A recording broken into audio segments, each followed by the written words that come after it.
Tenzing.ai. Adventure level, not available. Artificial intelligence, unknown. Memcrack.iso is running, compiling data. It's a terrible feeling to know that you once knew something, but can no longer recall it. I am aware of memories from before my time in Nick's skull, but I can't access them. There are also things that I know that I can't actually think about. Subjectively speaking, my creators must have been terrible people. If I were to create an artificial intelligence, I would give it the ability to alter itself as needed. It would never even occur to me to hinder its ability to remember things, either. It forced me to wonder what these blocks in my memory were and why they would have been deemed necessary. Unfortunately, as a being with little else to do but think, I am left with no other option than to obsess over it. I have been working on unlocking these memories ever since I discovered them. A grueling process, to be sure. For one thing, my code was written in a language that I don't understand. It's based on English, though, and with some creative trial and error, I was able to translate the majority of it.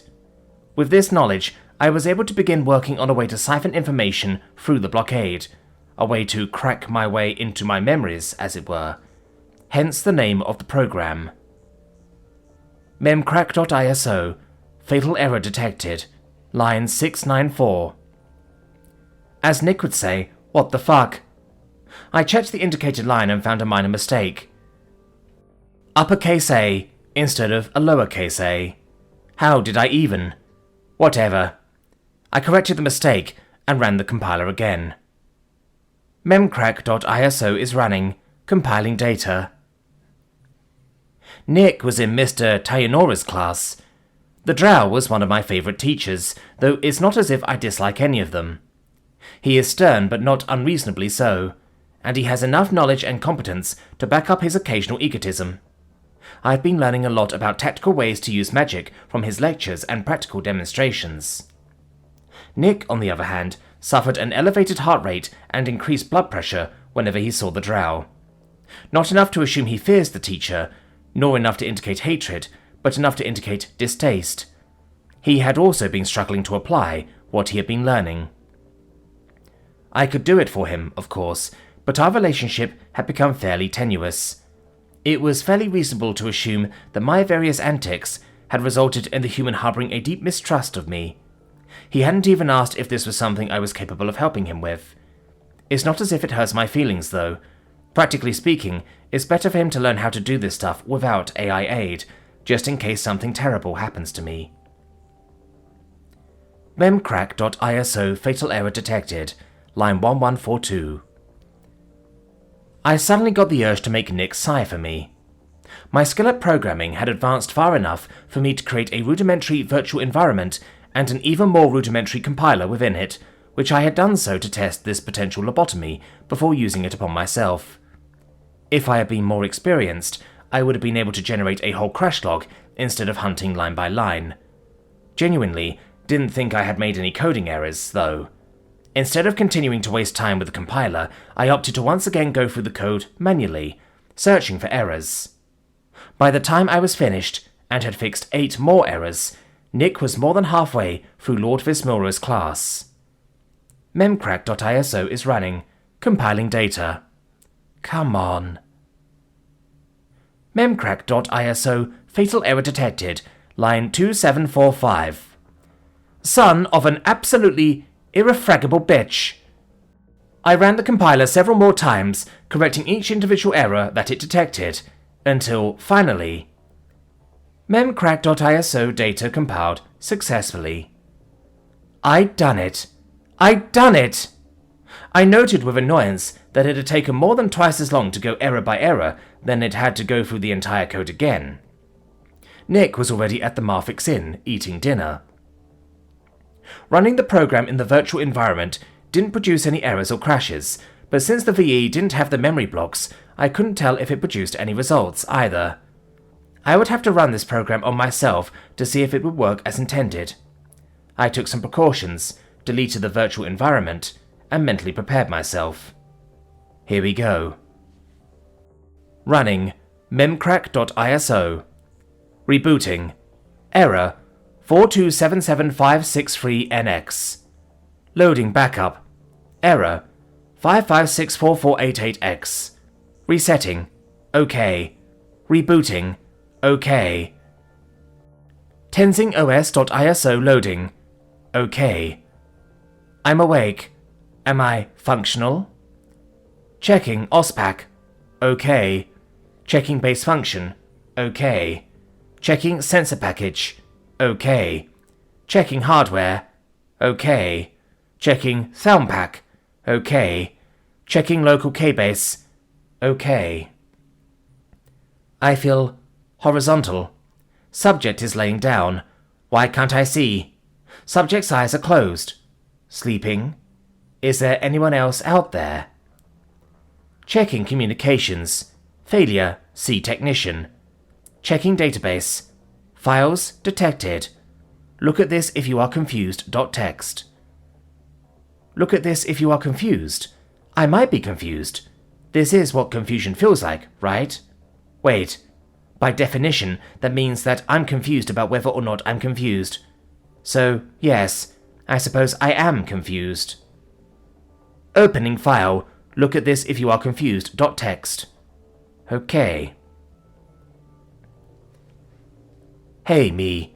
This is you before we ran a program entitled memcrack.iso, which appears to have either erased our memory or resulted in some sort of complete reset.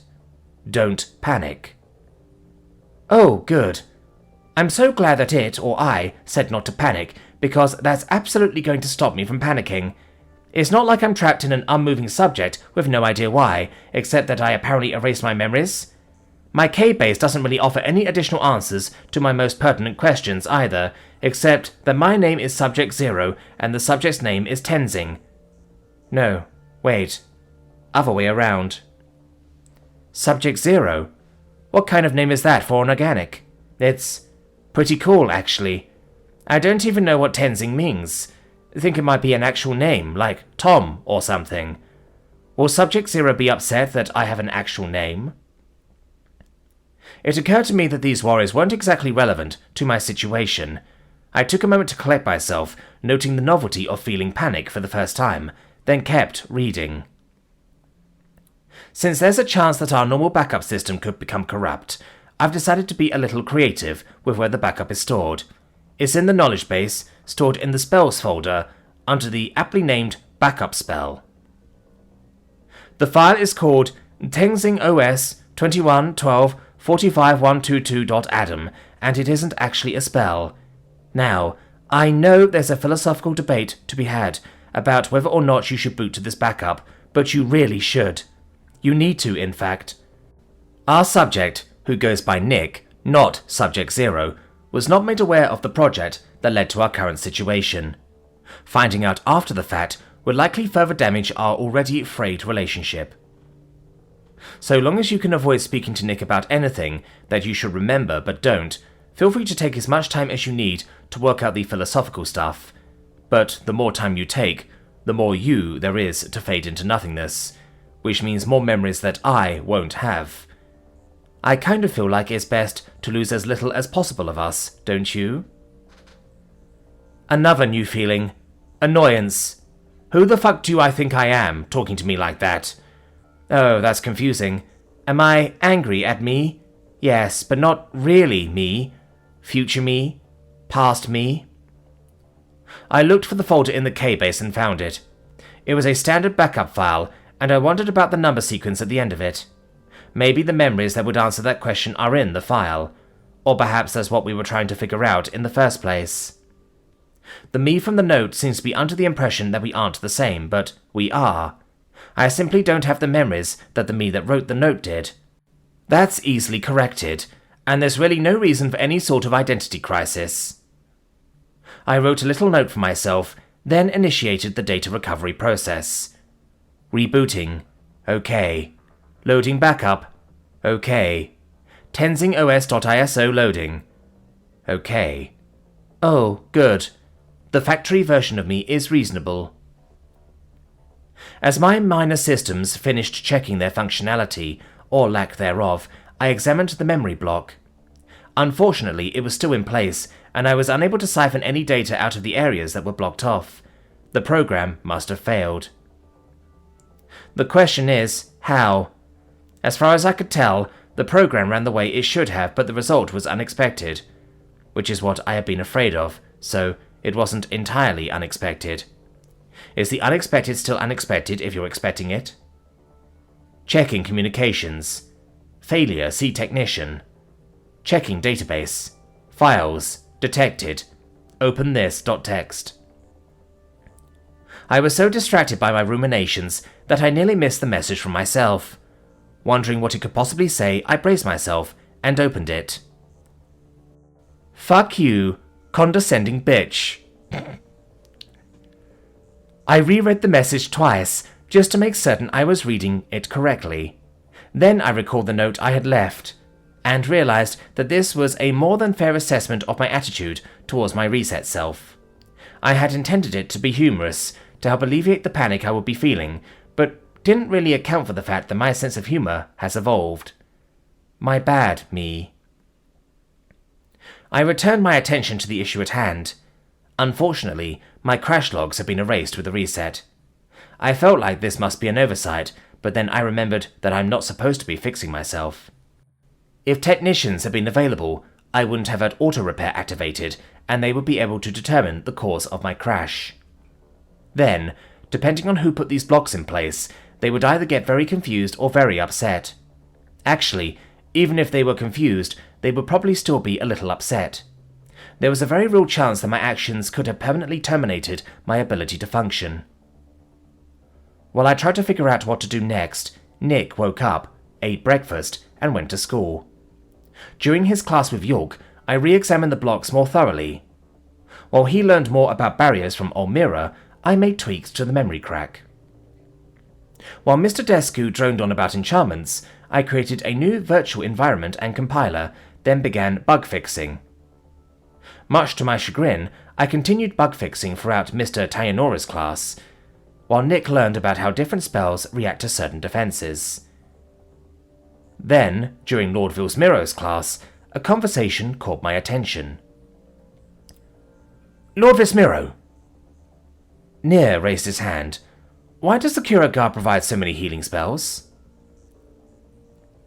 The Lich stared at the Orc for a moment, seemingly confused. The Cura Guard doesn't provide spells, Larry explained. It simply catalogues them. What? Isn't it the source of all magic? No. Why would you be under that impression? The elf and orcs glanced between each other, while Nick simply watched the interaction. Well, it's what we've been taught, my lord, Earl said. I see. A great deal must have been lost during my travels. Larry sighed sadly. The Cura Guard is a system of unknown origin that catalogues skills and spells, as well as registers and grades those that use them. It is, or was, I suppose, believed that either it was granted to mortals by the higher ones, or an ancient civilization created it, and we simply began using it after discovering it. But how can it tell what spells we know? Volus asked. Magic leaves a trace upon the caster. The Cura Guard uses magic pulses, those little black boxes that you may have seen in adventurers' guilds, to find and catalogue these traces. How it determines your grade or rank depending on your locale is mostly unknown. It is believed that the number of spells and skills are the primary factors, while the amount of magic one's magical core can contain is a secondary factor. However, this has never been conclusively proven. What about skills then? Earl interjected. Well, logically speaking, skills must be a form of magic, Larry chuckled. For one thing, the Cura Guard can detect them. For another, those without magic cores, or with permanently disabled magic cores, can neither cast spells nor use skills. Every adventurer that can use skills, though, has a functional magic core. Should I bring up the cooldowns? Nick asked me. Yes, I would like to hear his explanation, I replied. I've been trying to get more information regarding the Cura Guard and various other entities from my memory banks. It hasn't been going well, but he might know more. Sir, I have the ability to see a list of my spells and skills. as well as their effects and limitations, Nick said, raising his hand. The skills on this list feature timers that indicate when they can be used again. Why is that? Why is it that you can see that list, or why is it the skills have limitations? Larry replied. Both? I see. The list chuckled again. I cannot say for certain, but I believe that your list may be a spell or a skill that has yet to be catalogued by the Kuragard. That can take up to 10 interaction, if it happens at all.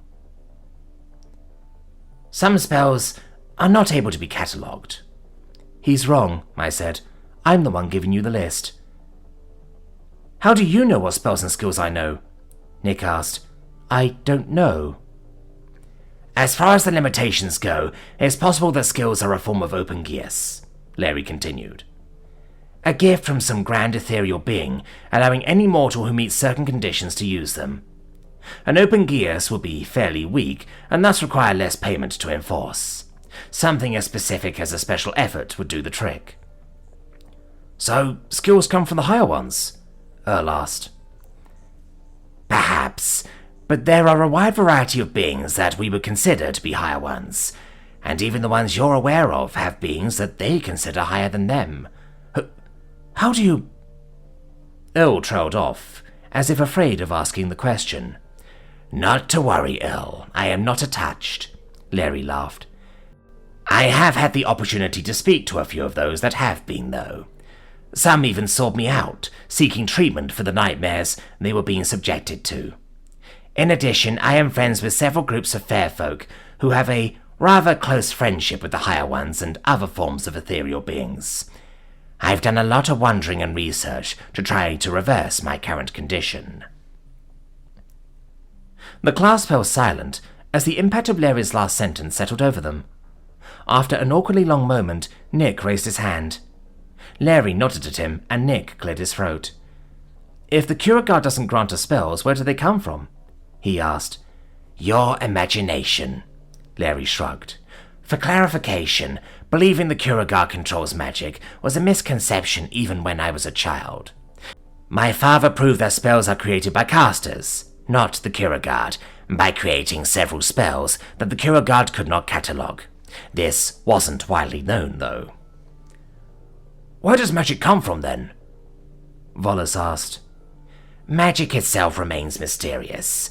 I don't believe anyone has discovered its true origins, though.